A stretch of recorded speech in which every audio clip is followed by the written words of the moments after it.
जी बिल्कुल, इस वक्त हमारे साथ एक शहरी मौजूद हैं। उनको एहसास कफालत सेंटर तांदलिया वाला पे काउंटर पे इमदादी रकम दी जा रही है। हम उनसे जानते हैं कि उनको कितने पैसे मिले।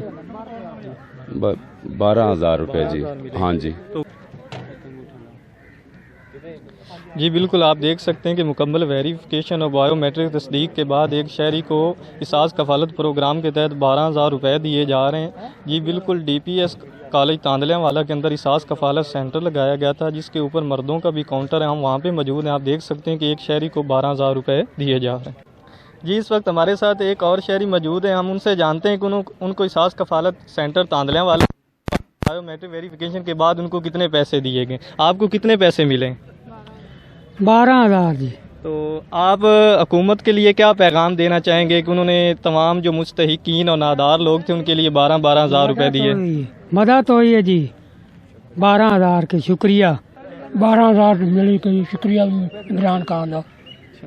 जी बिल्कुल, एक शहरी को और को 12,000 रुपये दिए गए हैं। हम उनसे जानते हैं कि उनको कितनी इमदादी रकम मिली। जी हमको 12,000 रुपया मिला है। हमको मतलब रकम 12,000 मिली। जी बिल्कुल, जैसे उसका कहना है कि बायोमेट्रिक वेरिफिकेशन के बाद उनको 12,000 रुपये दिए गए और उनको एहसास कफालत के तहत SMS आया था, जिसके बाद बायोमेट्रिक वेरिफिकेशन के बाद उन्होंने अपने आज 12,000 रुपये एहसास कफालत सेंटर तांदलिया वाला से वसूल किए।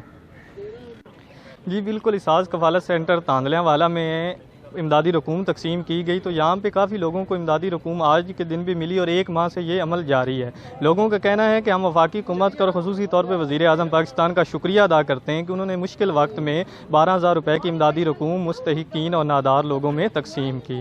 जी हम आपको लम्हा ब लम्हा रिपोर्ट करते रहे और लोगों का ये भी साथ कहना था कि इस पर हम इंतज़ामिया का भी शुक्रिया अदा करते हैं कि यहाँ इंतज़ामात बहुत अच्छे थे। मोहम्मद वकार हुसैन, TV तांदलिया वाला।